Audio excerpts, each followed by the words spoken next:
आप अबू आसिम आज़मी साहब से दरख्वास्त करता हूँ कि वक्त बहुत कम है तो मुख्तसर वक्त में अपनी बात को पेश करें।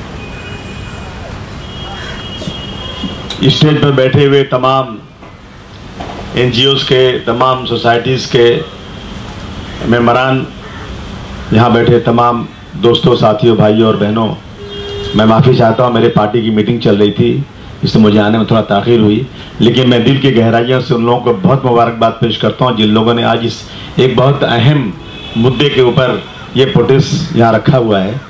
मैं मेरी तरफ का पूरा सपोर्ट जाहिर करता हूँ।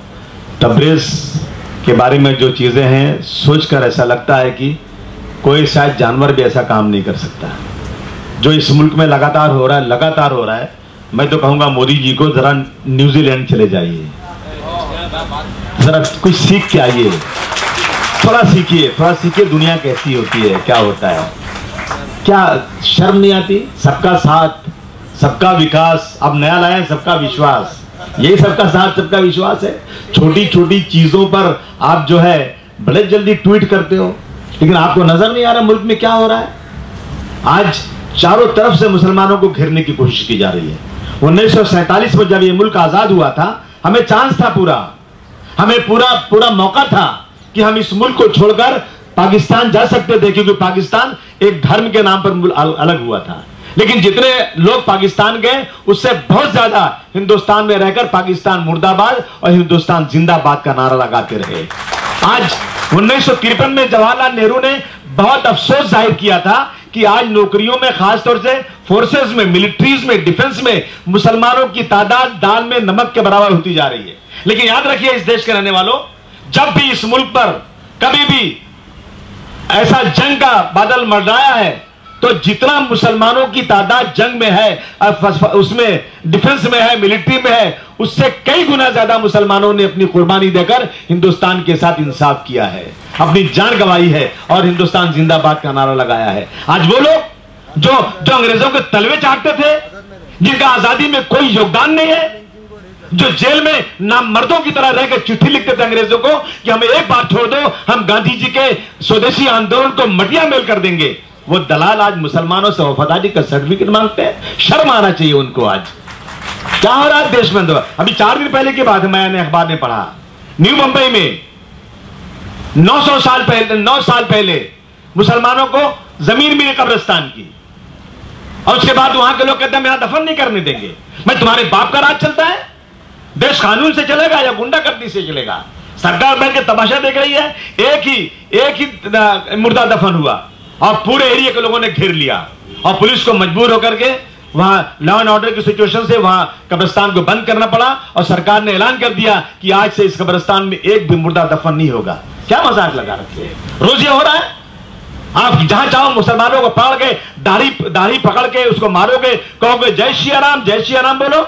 आज तक किसी मुसलमान ने किसी हिंदू भाई को पकड़कर ये नहीं कहा कि तुम नारे तकबीर लगाओ। दिखा दो कहीं एक जगह पे, दिखा दो। हम सब हिंदू, मुसलमान, सिख, ईसाई एक साथ रहना चाहते हैं। 1947 में चिल्ला कर अबुल कलाम आजाद साहब ने कहा था कि मुसलमानों इस मुल्क को छोड़कर मत जाओ, ये तुम्हारा मुल्क है, और उस पर यकीन किया गया था। लेकिन आज इस मुल्क में मुसलमानों के लिए जमीन जो है, मुसलमानों के लिए आज जो है ये मुल्क बिल्कुल नाइंसाफी की जा रही है मुसलमानों के साथ। इस मुल्क के अंदर आज जहां देखो कितने लोग मार दिए गए, और मुझे अफसोस है कि सब पार्टियां वही कर रही है। अभी आज ही मैंने सुना कि जो पहलू खान को मारा गया था, मध्य प्रदेश की सरकार ने पहलू खान के खिलाफ गाय की तस्करी के ऊपर उन्होंने जो है आज उसको वो निकाला है, चार्जशीट दिया है उसके। ये क्या हो रहा है? चारों तरफ ये हो रहा है। उसकी वजह सिर्फ यह है कि हर आदमी सोचता है कि मेरा वोट बैंक कैसे बढ़े। मुसलमान को जितना मारोगे ना, सबका वोट बैंक बढ़ रहा है। ये हालत हो गई आज। और सारी पार्टियां, मैं हर पार्टी को कहता हूं, मैक्सिमम पार्टियां हिंदुस्तान के अंदर आज मुसलमानों का नाम लेने को तैयार नहीं है। इफ्तार पार्टी करोगे तो मेजॉरिटी आपसे भाग जाएगी। अरबी कहीं गमछा ओढ़ लोगे, टोपी लगा लोगे, तो आपको वोट नहीं मिलेगा। अरे शर्म आना चाहिए। मैंने देखा आंध्र प्रदेश का मुख्यमंत्री जगन रेड्डी, उन्होंने तो वो भी तो सरकार चला रहा है, वो भी तो चुन के आया, लेकिन उसने रमजान के महीने में इफ्तार करने के बाद पूरी की पूरी नमाज पढ़ी, देखा कि नहीं देखा? लेकिन आज जो लोग जिनको मुसलमानों को वोट मिला, अभी कल की बात है, परसों की बात, हाउस के अंदर मुख्यमंत्री जी जब लाए ये इसका रिजर्वेशन के ऊपर, जब हाई कोर्ट का वो आया, मराठा समाज के लिए फैसला आया, तो जब आकर उन्होंने खुशी जाहिर की, कांग्रेस पार्टी, एनसीपी पार्टी, जो लोग मुसलमानों का वोट फुल लेते हैं, जब उन्होंने भाषण किया तो उन्होंने दूसरे समाज के रिजर्वेशन की बात किया, मुसलमानों का नाम तक लेने को तैयार नहीं। सिर्फ हाउस के अंदर 3 मुसलमान थे उस वक्त, 3 मुसलमानों के अलावा किसी गैर मुस्लिम ने वहां पर मुसलमानों के रिजर्वेशन की बात करना नहीं गवारा समझी, क्योंकि मेरा वोट ना कम हो जाए। ये हालात देश के हैं आज, अब देख लीजिए, रोजाना देखा जा रहा है। अभी यहां पे भी किसी ओला वाले को पकड़ के मारा जा रहा है इसको। अबे ये मर्दानगी नहीं, हिजड़ापन है, हिजड़े लोग करते हैं ये। अगर मर्द हो तो चैलेंज करो, आओ। ये कोई तरीका है? देश संविधान से चलेगा। जाओ सऊदी अरब में, जाओ दुबई में, जाओ मस्कत में, जाओ ओमान में, जहां मुसलमानों की सरकार चल रही है, अगर किसी एक हिंदू को पकड़कर कोई इस तरह का कर दे तो मुझे लगता है कि वहां की सरकारें फांसी की सजा दे देंगी, फांसी की सजा। सीखो जरा उनसे कुछ। वो छोटी हाडी में उबाल आ गया, छोटी हाडी में उबाल नहीं बर्दाश्त कर पा रहे सरकार, दिमाग खराब हो गया। 900 साल मुसलमानों ने हुकूमत किया, लेकिन कभी भी हिंदू मुसलमान का बवाल इस मुल्क में नहीं किया। मोदी जी, कितने छोटे आदमी हो तुम, कितने छोटे आदमी हो कि छोटी हांडी में उबाल आ गया, बर्दाश्त नहीं कर पा रहे हो। अरे हुकूमतें आती और जाती रहती हैं, ये बंद कर दीजिए आप। मैं कहना चाहता हूं, सबसे जरूरी चीज मैं कहना चाहता हूं, और मैंने हाउस में भी एक दिन कहा था कि मत दो मुसलमानों को कुछ, लेकिन मुसलमानों की कुर्बानियों का एक किस्सा एक किताब में छाप कर बांट दो, ताकि नई नस्ल को मालूम हो जाए कि मुसलमानों ने इस मुल्क में भाईचारगी और इस मुल्क के लिए कितनी कुर्बानियां दी हैं, ताकि नई नस्ल को मालूम हो जाए ये बातें। आज छिपाया जा रहा है, और मुसलमानों के बारे में गलत चीजें ला करके हमारे गैर मुस्लिम भाइयों को मुसलमानों से बांटने की कोशिश हो रही है। मैं कहूंगा हमारा कश्मीरी साहब से, मैं कहूंगा जितने लोग यहां चला रहे हैं, हम सब इस मुल्क में हिंदू मुस्लिम भाईचारगी का एक बहुत जबरदस्त तरीके से हमें इस मुल्क में एक काम करना चाहिए, ताकि हिंदू और मुसलमानों को जो आरएसएस और बीजेपी के लोग बांटना चाहते हैं, वो हम लोग हिंदू और मुसलमानों को जोड़ करके इस मुल्क के अंदर भाईचारगी का पैगाम दें, और हम सब भाई भाई की तरह से इस मुल्क में रहें। इसकी आज बहुत जरूरत है, बहुत जरूरत है। वरना आज तो हम तो मुंबई में रहते हैं, किसी की ताकत नहीं है हाथ लगाने की, लेकिन जो बेचारा गांव में रहता है, गरीब आदमी, जो गरीब है बेचारा, जो समाज का कमजोर है, मैं कह देना चाहता हूं मोदी जी, हमेशा कमजोरों की मदद करना चाहिए। और आपने तो 85% मेजॉरिटी को 15% से डरा रहे हैं आप। ये उल्टी राजनीति चल रही है इस देश के अंदर। मैं खुली निंदा करता हूं इस सरकारों की, जहां भी इस तरह की चीजें हो रही हैं, और उन चीजों को बंद कर दो, नहीं तो याद रखना, एक बिल्ली को एक शेर दौड़ाता है, बिल्ली बहुत कमजोर है, भागती है, लेकिन जब लगता है कि अब शेर के पंजे में जकड़ जाऊंगा, तो एक बार पलटती है और शेर को अपने पंजे से लहूलुहान कर देती है, फिर मरती है, उसके पहले नहीं मरती है। हमेशा एक्शन का रिएक्शन होता है। ठहरे हुए पानी में अगर पत्थर मारोगे तो लहरें टकराएंगी जाके दीवार से। अगर ये समझोगे कि रोजाना इसी तरह से मारोगे, तो एक दिन ऐसा होगा कि वक्त बदल भी जाएगा, और फिर हम कहेंगे कि 1000 दिन गीदड़ की जिंदगी से जीना, एक दिन शेर की जिंदगी जियो और निपट लो, जो होगा देखा जाएगा। बहुत बहुत शुक्रिया। मोहतरम हजरात, अस्सलाम वालेकुम। मंच पर बैठे हुए खतीब, अजीम खतीब जनाब अबू आसिम आजमी साहब, और फरीद शेख साहब, अजीमुद्दीन साहब, एजाज कश्मीरी साहब, और बहुत सारे हमारे साथी।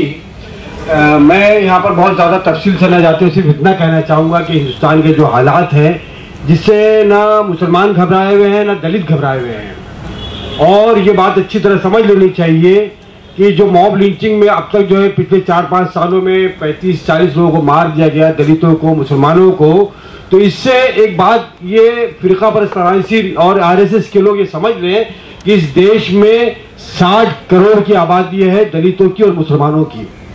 आज ये 50-500 मार कर हिंदुत्व को फैलाने की बात करते हो, तो इससे पूरा देश तो शर्मसार है ही, इस देश का हिंदू भी शर्मसार है, जो आज ये कहने पर मजबूर है कि अगर ये मॉब लिंचिंग नहीं रुकी तो हम इस्लाम कबूल कर लेंगे।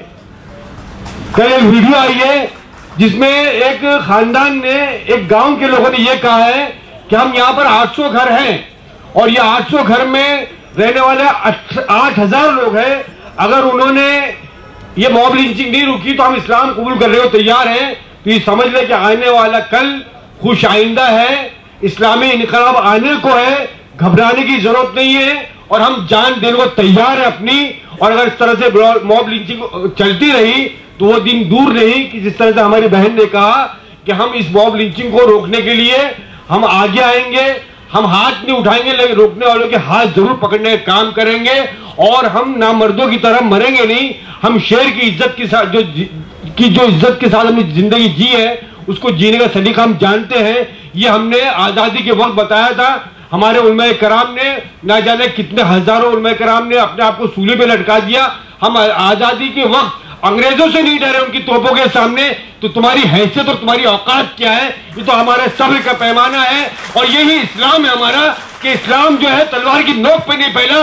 जिस तरह तुम जय श्री राम के नारों के साथ हिंदुत्व फैलाना चाहते हो इंसानों का कत्ल करके, इस तरह से हमारा इस्लाम नहीं फैला है। हमारा इस्लाम किरदार से फैला है, सब्र तहम्मुल के साथ फैला है। इस सब्र को जो है आप कमजोरी मत समझना। जिस दिन उठ गए तो उस दिन ईट से ईट बजा देंगे, उस टाइम आपको भागने की जगह नहीं मिलेगी। इतना कहते हुए अपनी बात खत्म करता हूँ, शुक्रिया। इसके बाद मैं जनाब हसीब भाटकर साहब जमात इस्लामी हिंद मुंबई के नाजिम हैं, उनसे गुजारिश करता हूं कि वो मुख्तसर बात में अपनी तकरीर को पेश करें। का ये प्रोटेस्ट जो नफरत के खिलाफ पूरी देश में चल रहे उस प्रोटेस्ट का एक हिस्सा है। यकीनन ये हिस्टोरिकल प्रोटेस्ट उस वक्त बन सकता है जब हम इस नफरत को इस देश से आजाद करा दे, इस आजाद मैदान नाम के एतबार से। और ये अगर हमारे यहां से हमने ये चीज सीख कर उठी तो यकीनन आज आपका आना भी मुबारक है और हमारा यहाँ बैठना भी मुबारक है। 3-4 बातें कहकर अपनी बात खत्म करूंगा। सबसे पहली चीज कि हमें जहां इस तरह के एहतजाज की, इस जुल्म के खिलाफ जरूरत है, तो वहीं एक लंबी लड़ाई लड़ने की भी जरूरत है, जिसमें एक रेजोल्यूशन आपके सामने आया कि हमें यहां से उठ के जाने के बाद उस सुप्रीम कोर्ट के मशवरे पर हमारे सियासी लीडरों को, हमारे समाजी एक्टिविस्ट को, हमारे बिरादरान वतन को मिलाकर यह दबाव बनाना होगा सरकार पर कि वो जगह जगह वो नोडल ऑफिसर का तकर्रुर करें और वो दस्ता बनाए जो बर वक्त इस तरह की मॉब लिंचिंग में अपना रोल क्या करे, प्ले करे। ये अगर उठकर हम कोशिश करेंगे तो यहाँ का बैठना कामयाब है, वरना सिर्फ महज जज्बात के नारे किसी कौम को आजादी नहीं दिलाया करते। दूसरी चीज हमें जो जरूरी है कि ये लोग ये चाहते हैं कि कम्युनिटी गेटोस में करके गलत फहमियां फैलाकर लोगों को एक दूसरे के खिलाफ नफरत के लिए आमादा करें। हमें जरूरत है कि हम यहां से उठकर अपने मोहल्ले के उन तमाम बिरादरान वतन और तमाम लोगों को मिलकर कॉमन कॉज के लिए, एक दूसरे के लिए काम करने के लिए आगे बढ़ें, ताकि जब हम एक दूसरे के साथ मिलेंगे तो ये नफरत फैलाने वाले जो ये गलत फहमियां फैलाते हैं वो उसमें कामयाब नहीं हो सकेंगे। ये एक लंबा काम है जो हमें करने की जरूरत है। तीसरी चीज जो हमें खास तौर पर ध्यान देनी है कि देखिए, हमें जो लोग जुल्म कर रहे हैं उन्हें यह बताना होगा कि तारीख भी इस बात पर शाहिद है, गवाह है, और मजहब भी इस बात पर गवाह है कि जो लोग जुल्म से जब आगे बढ़ जाते हैं जुल्म में, तो उनकी हुकूमत और इक्तिदार भी बाकी नहीं रहता, एक हाथ आता है जो उनको उखाड़ कर फेंक देता है। तो ये लोग भी अगर इस जुल्म में अपने आप को खामोश नहीं रखे तो ये भी अपने आप में बाकी नहीं रह सकेंगे।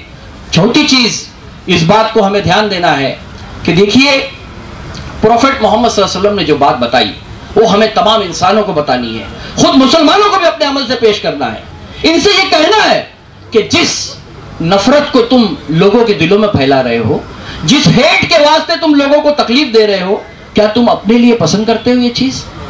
नबी करीम सल्लल्लाहु अलैहि वसल्लम ने फरमाया, तुम वही चीज पसंद करो अपने भाई के लिए जो अपने लिए पसंद करते हो। अगर तुम अपने लिए मार को पसंद करते हो तो दूसरे के लिए मार को पसंद करो। तुम अपने लिए नफरत को पसंद करते हो तो दूसरे के लिए नफरत को पसंद करो। यह पैगाम भी हमें लेकर क्या करने की जरूरत है, आगे बढ़ने की जरूरत है। उसी के साथ एक खास बात ध्यान रखने की है कि ये सब काम जो लोग जालिम होते हैं वो ताकतवर नहीं बल्कि कमजोर होते हैं। दरअसल सबसे बड़ा मसला यह होता है कि जो लोग सच्चे और हक परस्त होते हैं वो जब खामोश होते हैं तो जालिम के हाथ आगे बढ़ते हैं, और सबसे बड़ा बुरा आदमी वही होता है जो जुल्म को देखकर क्या करे, खामोश रहे।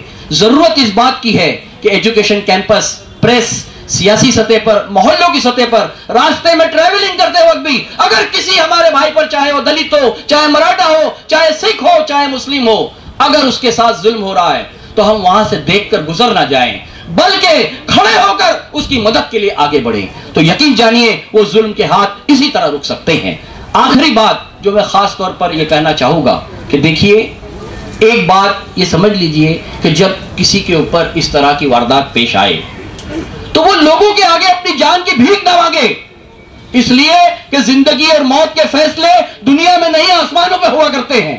और जब किसी की मौत का फैसला है तो वो मौत कभी टल नहीं सकती। और जो कौम या जो लोग मौत से घबराते नहीं, मौत उनसे भागती है, ये बात भी ध्यान रखिए। तो ऐसे मौके पर यह बात ध्यान ना चाहिए कि हमारा सिविल राइट भी यह बताता है कि अपने दिफा के हक में हम उनका मुकाबला करें। यह सिविल राइट भी बताता है, मजहब भी बताता है कि अगर इस राह में तुम्हारी जान गई तो तुमको शहीद का मर्तबा मिलेगा। तो ये इस शहादत की मौत को कबूल कीजिए, ना ये कि उनके आगे भीख मांगकर अपनी जान की भीख मांगे। ये हमारे को हमारा दस्तूर भी, हमारा मजहब भी सिखाता है। और आखिरी बात यह है कि तमाम मजहब के लोगों को मिलाकर इस बात की जरूरत है, चाहे हिंदू धर्म हो, सिख धर्म हो, उनको अवाम के सामने मुश्तरका प्रोग्राम रखिए। उनको बताइए कि किस मजहब ने यह बताया है कि किसी इंसान की जान नाहक ली जाए, किस मजहब ने इस नफरत की तालीम दी है। इस काम को भी हमको मुस्तकिल आगे करना पड़ेगा। और आखिरी बात कि देखिए, ये दुनिया में अगर जस्टिस नहीं होता तो यकीन जानिए एक दिन आएगा जब ये जस्टिस होगा और वो लोग कटहरे में खड़े किए जाएंगे जिन लोगों ने दूसरों पर क्या किया, जुल्म किया। मैं इस बात से अपनी बात को खत्म करता हूं कि ये प्रोग्राम हमारा एक इस हिंदुस्तान की तामीर के लिए, इस हिंदुस्तान में उन लोगों के लिए जो नफरत को फैलाने वाले हैं, उसको रोकने वाला प्रोग्राम बन जाए और देश में अमन, शांति और मोहब्बत का माहौल पैदा करने वाला प्रोग्राम बन जाए। अल्लाह से दुआ है कि इस तमाम कोशिशों की हमें तौफीक अता फरमाए और हमें अपने आप को यहां से निकलकर एक नए आज़म के साथ हिंदुस्तान की नई तामीर के लिए अपने आप को लगाने की कोशिश करने की तौफीक अता फरमाए। जज़ाकल्लाहु खैर हसीब भाई। इस प्रोग्राम के इख्तिताम पे मैं तमाम मेहमानान का शुक्रिया अदा करना चाहता हूँ कि बहुत कम वक्त की नोटिस पर वो तमाम लोग यहाँ पर तशरीफ़ हुए।